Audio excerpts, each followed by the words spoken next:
जिसके ऊपर हम बात करेंगे डायक्टोमी इन ज्योग्राफी।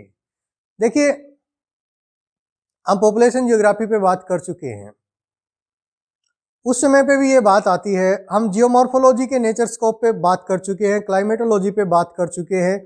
तो इन चीजों में जब हम डिस्कस कर रहे थे, और इवन जब हम हिस्टोरिकल डेवलपमेंट ऑफ ज्योग्राफी पे बात कर रहे थे, तो एक चीज क्लियरली आई थी कि एक ऐसा समय था जिस समय पे फिजिकल ज्योग्राफी जो है वो बहुत डोमिनेंट थी।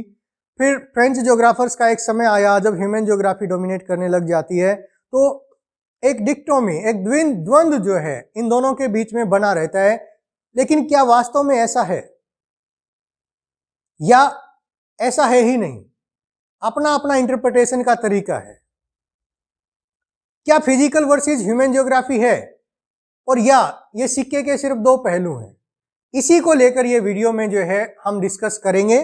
और उससे पहले आप लोगों से मेरी रिक्वेस्ट जरूर रहेगी कि आप इस चैनल को सब्सक्राइब जरूर करिए और सामने का बेल आइकन जो है उसको जरूर प्रेस कर दीजिए, ताकि हर एक नया वीडियो जो है वो अपडेट के साथ आप तक पहुंच पाए। और कुछ बच्चों की डिमांड जो थी, जिसमें उन्होंने जो है वो नोट्स के बारे में, हैंडआउट्स के बारे में रिक्वायरमेंट जो है वो रखी थी, तो उसके लिए ज्वाइन चैनल का एक ऑप्शन है जहां पे एक मिनिमल फीस पे करके आप लोग उनको एक्सेस कर सकते हैं। So starting with our discussion on dichotomy in geography, physical versus human. एक द्वंद्व भौतिक भूगोल, मानव भूगोल के बीच में, क्या ऐसा वास्तव में है भी कि नहीं है? Let's try to see. Historical development जो ज्योग्राफी है, अगर आप हिस्टोरिकल डेवलपमेंट में देखते हैं ज्योग्राफी के, तो ऐसी कोई डायक्टोमी जो है वो हमें देखने को मिलती ही नहीं है। कहीं भी ऐसा नहीं है कि किसी व्यक्ति ने ये कहा हो कि ज्योग्राफी फिजिकल ज्योग्राफी है, ह्यूमन ज्योग्राफी नहीं है, और किसी ने ये कहा हो कि ज्योग्राफी ह्यूमन ज्योग्राफी है, फिजिकल ज्योग्राफी नहीं है। Even the most favourer of environmental determinism and the most opposer of this environmental determinism and favorer of possibilism, दो कंट्रास्टिंग कॉन्सेप्ट हैं। उन्होंने भी कभी ये बात नहीं करी कि फिजिकल नहीं है ह्यूमन है, ह्यूमन नहीं है फिजिकल है। हेरोडोटस के अगर आप लेखनी पढ़ेंगे तो उसमें ह्यूमन पार्ट्स जो है ज्योग्राफी का, वहां पे जो ज्योग्राफिकल डिस्ट्रीब्यूशंस के बारे में जो बात होती है, वहां पे ये सारी चीजें जो है आपको वहां पे क्लियरली देखने को मिलती हैं। फिजिकल वर्सेस ह्यूमन नहीं रहा। हाँ, ये बात जरूर रही कि ह्यूमन बीइंग को शामिल करना ज्योग्राफिकल स्टडीज में वो एक अलग विषय था। फिजिकल ज्योग्राफी पे लोगों का फोकस रहा, एक समय ह्यूमन ज्योग्राफी पे फोकस आया, लेकिन ऐसी कोई डायक्टोमी जो है वो इस तरीके की शायद देखने को नहीं मिलती है। और अगर आप देखें, even during the Greek period, the ancient classical period, फिर रोमन पीरियड आता है, फिर डार्क एज आती है जिसमें अरब ज्योग्राफर्स आते हैं 1200 एडी के आसपास, और even up to the 17th century geography, जो मॉडर्न क्लासिकल पीरियड है हम्बोल्ट और रीटर का, उस दौरान तक ज्योग्राफी में फिजिकल ज्योग्राफी का डोमिनेंस रहा है। लेकिन हम्बोल्ट के साथी अगर रीटर की बात करें तो उन्होंने ह्यूमन ज्योग्राफी पे बात करी है, उनकी अप्रोच भी थी। अगर हम एंशिएंट क्लासिकल पीरियड में बात करें, जहां पे फिजिकल ज्योग्राफी पे थेल्स और अनेक्सिमेंडर केवल मैथमेटिकल ज्योग्राफी पे बात करते थे, वहां हेरोडोटस ने कल्चरल ज्योग्राफी पे भी बात करी हुई है। लेकिन डोमिनेंस था, फिजिकल ज्योग्राफी का डोमिनेंस था 17th सेंचुरी तक।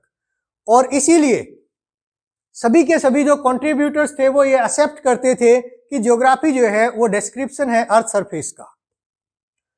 और बर्नार्ड वर्निस पहली बार, देखिए कोई ऐसी बात ही नहीं थी कि geography physical geography human geography, लेकिन पहली बार बर्नार्ड वर्निस 1650 में ज्योग्राफी का एक क्लासिफिकेशन लेकर आते हैं, जिसमें general geography versus special geography की वो बात करते हैं। जनरल ज्योग्राफिया जर्नलिस, इस किताब में इन्होंने क्लासिफिकेशन एक प्रेजेंट किया, और यहां से कुछ डायक्टोमी जो है उनकी शुरुआत देखने को मिलती है। इसमें देखिए, अगर बात करें ज्योग्राफी, फिजिकल ज्योग्राफी की अगर हम बात करें, यहाँ पे फिजिकल ह्यूमन की कुछ बात आती है। फिजिकल ज्योग्राफी की देखिए अगर हम बात करें तो physical geography get originated Greek और रोमन टाइम में जो है इन्होंने काफी इसके ऊपर जो है वो काम किया। नेचुरल फिनोमिना की स्टडी जो है पोसेडोनियस की इस दौरान अगर बात करी जाए, थेल्स की बात करी जाए, एनेक्सिमेंडर की बात करी जाए, अगर हम जो है एरिस्टोफनीज की भी बात करें, इसमें स्ट्रेबो की भी बात करें। स्ट्रेबो की हालांकि दो ज्योग्राफिया के जो 17 वॉल्यूम्स हैं उसमें ह्यूमन ज्योग्राफी का कंटेंट मिलता है, लेकिन ये जो प्राचीन ज्योग्राफर्स थे ये नेचुरल फिनोमिना पे मेन फोकस करते थे और ज्योग्राफी जो है वो नेचुरल फिनोमिना पे ही मानी जाती थी। पोसिडोनियस और हेक्टियस की अगर बात करी जाए तो फिजिकल ज्योग्राफी के कंट्रीब्यूशन में, डेवलपमेंट में काफी इंपॉर्टेंट रोल है इनका। और पोसिडोनियस को तो फर्स्ट फिजिकल ज्योग्राफर भी अगर कहा जाए तो इसमें कोई दो राय नहीं है। ऑस्कर पास्चल की अगर हम बात करें तो उन्होंने फिजिकल ज्योग्राफी को इतना स्ट्रांगली डिफेंड किया और प्रपोज किया कि सारी की सारी जो फिजिकल साइंसेस थी वो फिजिकल ज्योग्राफी का पार्ट आ गई। और इसलिए आप देखेंगे भी प्राचीन समय में कि जितने भी ज्योग्राफर्स थे वो नॉन ज्योग्राफिकल बैकग्राउंड थे। कोई मीटियोलॉजिस्ट था, कोई बॉटनिस्ट था, कोई फिजिस्ट था, कोई जियोलॉजिस्ट था।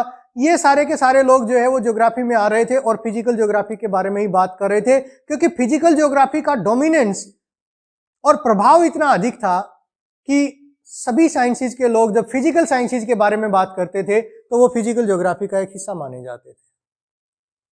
और धीरे धीरे ये इतना पॉपुलर हो गया और even during the first quarter of 19th century, 1825 तक की अगर बात करी जाए, इमैनुअल कांट, हम्बोल्ट, उन्होंने भी जो है वो फिजिकल ज्योग्राफी को बहुत डोमिनेट किया। और हम्बोल्ट तो एक ऐसे व्यक्ति रहे जिनका प्रभाव इतना अधिक था और उनका वर्क फिजिकल ज्योग्राफी में बहुत अधिक था, तो लोग फिजिकल ज्योग्राफी को और कभी जो है अपोज ही नहीं किया किसी ने कि हम्बोल्ट जो बात कर रहे हैं वो नहीं है। रेकलस ने जो है वो सिस्टमेटिक ज्योग्राफी ला टेरा के नाम से जो है इन्होंने इंट्रोड्यूस करी। और सोमरविले की अगर बात करें 1848 में, तो फिजिकल ज्योग्राफी के नाम से एक किताब इनकी जो है वो पब्लिश होती है। लेकिन 19वीं शताब्दी आने तक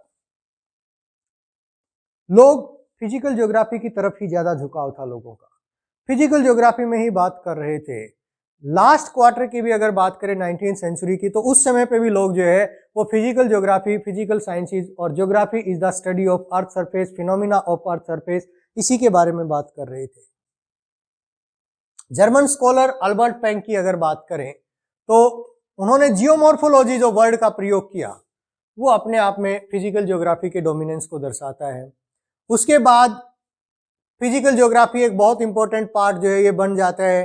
पेंक बेसिकली अगर बात करी जाए प्रिंसिपल ऑफ जियोमॉर्फोलॉजिकल डेवलपमेंट, और उन्होंने जो है रिलीफ के मैप का इसमें क्या योगदान हो सकता है इसके बारे में काफी इंपॉर्टेंट जो है कंट्रीब्यूशन पेंक का जो है यहाँ पर आता है। उसके बाद अगर कोपेन की हम बात करें, डेविस की बात करें, जेफरसन की बात करें, तो इन्होंने जो है वो लैंडफॉर्म्स और खासकर क्लाइमेटोलॉजी को जो है वो ज्योग्राफी का एक इंटीग्रल पार्ट माना हुआ है।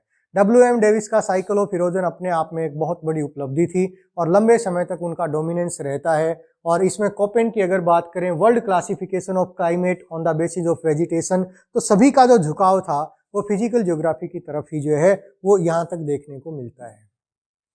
और ट्रेडिशन बेसिकली डेविस के द्वारा जो नॉर्मल साइकिल ऑफ इरोजन के रूप में कैरी हुआ।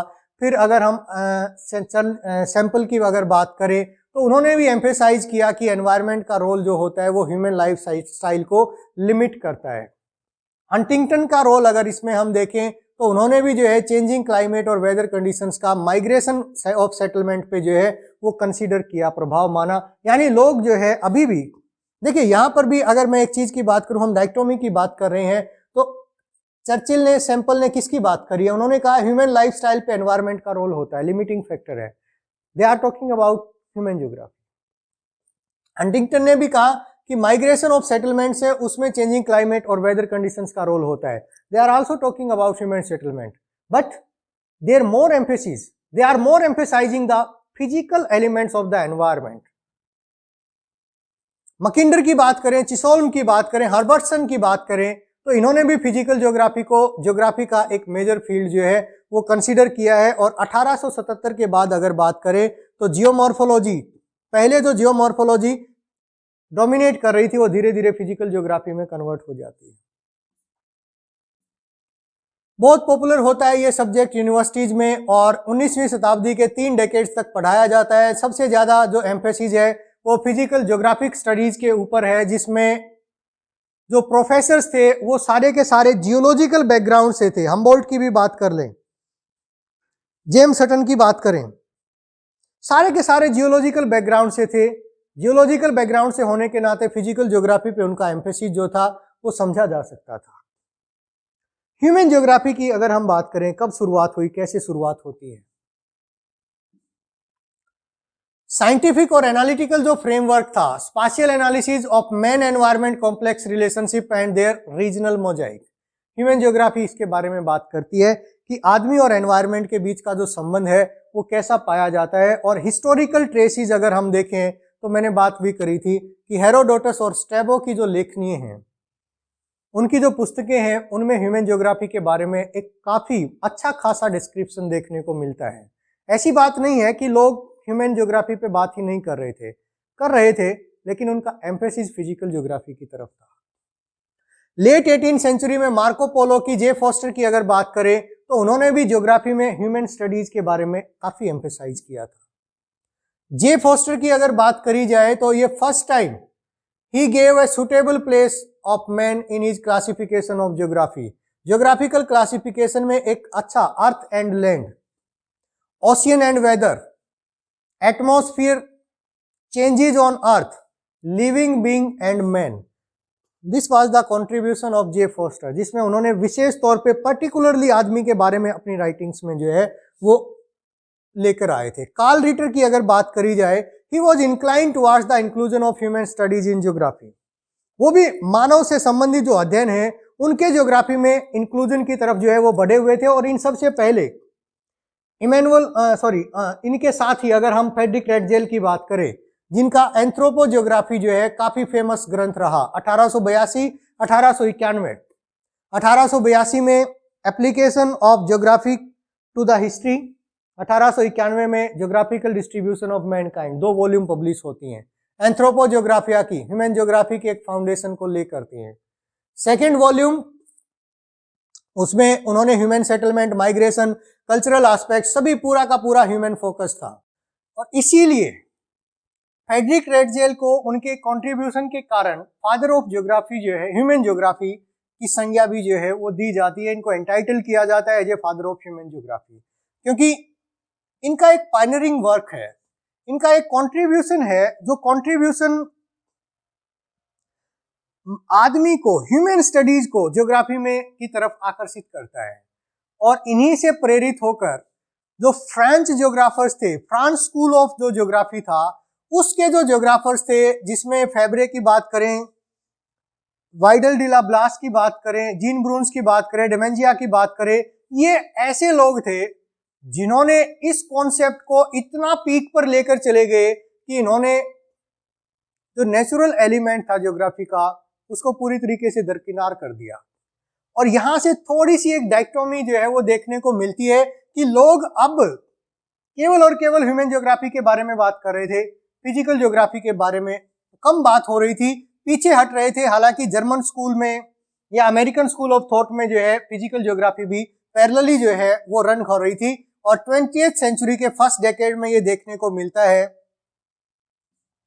और मकिंडर, हर्बर्सन और स्टाम्प, ये ब्रिटेन में जो ह्यूमन ज्योग्राफी पे सबसे ज्यादा काम करते हैं। पॉलिटिकल ज्योग्राफी पे मकिंडर का काफी जो है वो काम देखने को मिलता है। डुडले स्टाम्प, इनका भी बहुत योगदान है। Jefferson, Bowman, Huntington, Barrows, Carl Sauer, USA में cultural geography by Carl Sauer, human ecology by Barrows, और प्राइमेट सिटी कॉन्सेप्ट जेफरसन।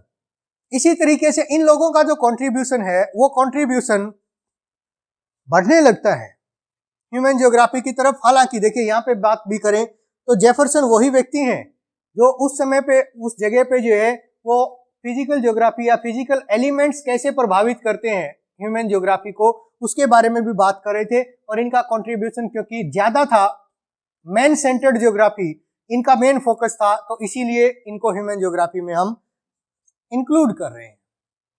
फेब्रे अगर बात करी जाए, he emphasise that human existence is an element of landform and is an active agent of environment that change it and humanise it. Febvre का ये मानना था कि आदमी जो है, जो लैंडफॉर्म की डेवलपमेंट के पीछे सबसे पहले प्राकृतिक कारक सारे के सारे जिम्मेवार माने जाते थे, तो इनका मानना था और इनका ये कहना था कि आदमी का जो अस्तित्व है वो लैंडफॉर्म्स को प्रभावित करता है, एक्टिव एजेंट है एनवायरमेंट का और उनका मानवीकरण कर लेता है। वहां पे कुछ समय बाद प्राकृतिक चीजें नहीं, मानव ने जो अपनी चीजें बनाई हैं वो देखने को मिलती हैं। दुबई सबसे बड़ा एग्जाम्पल है, रेगिस्तान के बीच में बसा हुआ एक ऐसा एरिया जहां पे आपको हर चीज मिलती है। This is about the humanization of the landform. Vidal de Laplace ये एक ह्यूमन ज्योग्राफी की सोसाइटी भी फॉर्म करते हैं और वो कहते हैं कि nature get modified in the region of human settlement and these changes are large in area of high physical and cultural level. कि जो नेचर है वो मानव के द्वारा प्रभावित होती है, बदलाव आता है, उसमें नेचर में चेंज होती है, ह्यूमन सेटलमेंट्स में बदलाव आता है और जिन एरिया में जो फिजिकल कंटेंट या कल्चरल जो डेवलपमेंट है ह्यूमन बींग्स की वो अधिक होती है, वहां पे इस नेचर में ज्यादा चेंज देखने को मिलता है। जेफरसन ये प्राइमेट सिटी का कॉन्सेप्ट लेकर आते हैं ह्यूमन ज्योग्राफी में, काफी महत्वपूर्ण जो है एक कॉन्सेप्ट है और कोर थीम जो है ह्यूमनिस्टिक ज्योग्राफी की अगर बात करी जाए तो ये इंटर रिलेशन है मैन और नेचर का। आदमी को आप अकेले अध्ययन नहीं कर सकते, प्रकृति को आप अकेले अध्ययन नहीं कर सकते। वर्तमान में दोनों एक दूसरे के पूरक हैं, दोनों एक दूसरे को प्रभावित करते हैं और ह्यूमनिस्टिक ज्योग्राफी का थीम भी यही है कि interrelation of man and nature where both of them are interdependent, दोनों एक दूसरे के ऊपर निर्भर करते हैं। तो ज्योग्राफी के क्लासिफिकेशन की अगर बात करी जाए तो जब ज्योग्राफी को हम क्लासिफाई करते हैं तो ये दो कॉन्सेप्ट्स को पैदा करता है। पहला, classification of geography as a physical and human, is it justified? आप कहें कि ये फिजिकल ज्योग्राफी है जी, ये ह्यूमन ज्योग्राफी है, क्या वो जस्टिफाइड है? दूसरा, this classification of geography as human geography and physical geography is unjustified.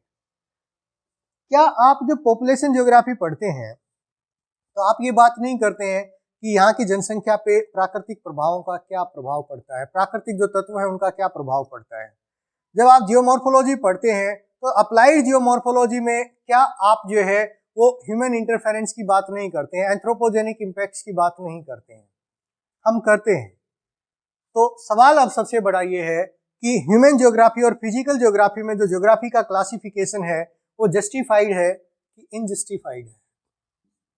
Let's see. Physical geography studies physical phenomena, it various branches हैं, climatology, geomorphology, meteorology, hydrology, oceanography. Consider the nature act independently without seeking help from human.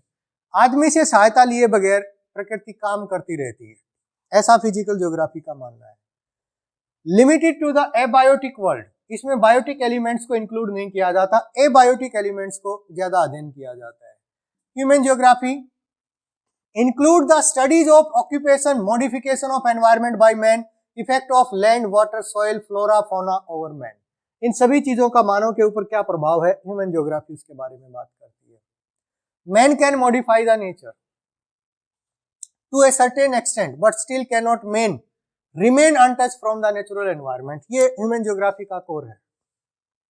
आदमी प्रकृति को प्रभावित करता है लेकिन एक limit तक, और ऐसा भी नहीं है कि वो प्रकृति से प्रभावित हुए बगैर नहीं रह सकता।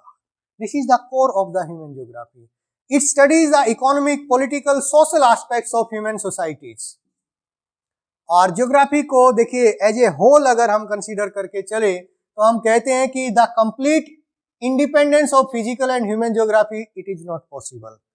आप मानव को हटा के लैंडफॉर्म्स का अध्ययन नहीं कर सकते। इंडिया के आप 5 डिवीजन करते हैं, उसको कहते हैं कि ये हिमालयन रीजन है, ये इंडो गैंगेटिक प्लेन है, ये जो है वो सदर्न पार्ट है, ये कोस्टल प्लेन्स है, ये डेजर्टिक एरिया है। लेकिन जब इन चीजों का आप अध्ययन करने लगते हैं तो क्या आप मानव को वहां से हटा के उनके बारे में बात कर सकते हैं? नहीं कर सकते। जब हम ह्यूमन सोसाइटी की बात करते हैं इन्हीं एरियाज में, डिस्ट्रीब्यूशन की, डेवलपमेंट की, डेंसिटी की, ग्रोथ की, बर्थ रेट की, तो क्या आप प्रकृति के प्रभावों को अनदेखा कर सकते हैं? नहीं कर सकते हैं। As a whole geography can not be called only physical geography it cannot be called only human geography. दोनों अलग अलग नहीं हो सकते हैं। वुलरिज और ईस्ट की अगर आप जो है वो बात करें, spirit and purpose of geography में इन्होंने कहा है the foundation of geography was led by physical geographer over which evolution of human activities continues. Geography की जो नींव थी वो फिजिकल ज्योग्राफर ने रखी, लेकिन इस नींव के ऊपर जो काम किया वो ह्यूमन एक्टिविटीज लगातार इसके ऊपर जो है वो काम करती रही। And the chief goal of geographical studies is to understand the spatial difference in physical and social phenomena.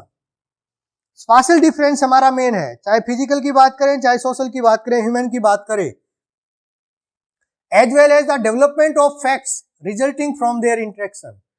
और इसमें भी फिजिकल फिनोमिना का स्पाशियल वेरिएशन कैसा है, सोशल फिनोमिना ह्यूमन पॉपुलेशन का कैसा है, और दोनों का इंटरेक्शन के बाद क्या परिणाम होता है।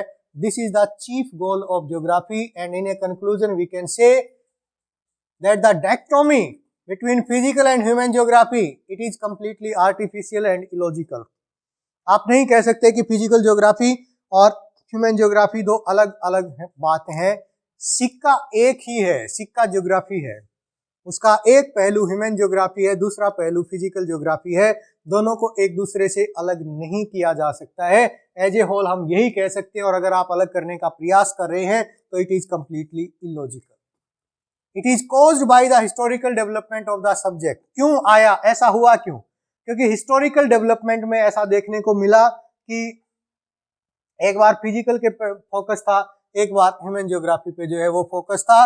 और हार्टसॉन ने भी कहा है If we divide geography into physical and human geography, then we make all works illogical. आप कहेंगे ना फिजिकल ज्योग्राफी मानव की बात नहीं करेंगे, आप कहेंगे ह्यूमन ज्योग्राफी फिजिक्स की बात, फिजिकल एलिमेंट्स की बात नहीं करेंगे, आपका पूरा का पूरा जो ज्योग्राफिकल वर्क है वो कंप्लीटली इलॉजिकल हो जाता है।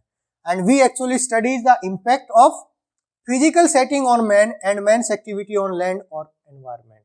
हम करेंगे क्या इसमें? हम फिजिकल एक्टिविटीज का मैन पे और आदमी का उस फिजिकल एलिमेंट पे क्या प्रभाव पड़ता है। असल में जो कोर ज्योग्राफिकल स्टडीज है वो सही मायने में यही स्टडीज है। तो ये जो डायकोटोमी डेवलप हुई है, ये डायकोटोमी बेसिकली हिस्टोरिकल डेवलपमेंट का एक परिणाम है, लेकिन सही मायने में और असल में ज्योग्राफी को आप इस तरीके से दो डिस्टिंक्ट फील्ड्स में डिवाइड कर ही नहीं सकते हैं। दोनों इंटरडिपेंडेंट होते हैं, दोनों एक दूसरे को प्रभावित करते हैं, और जब दोनों मिलते हैं तभी असल में ज्योग्राफी की डेवलपमेंट होती है, ज्योग्राफी की ग्रोथ होती है। So this is all about our dichotomy in geography, physical versus human geography.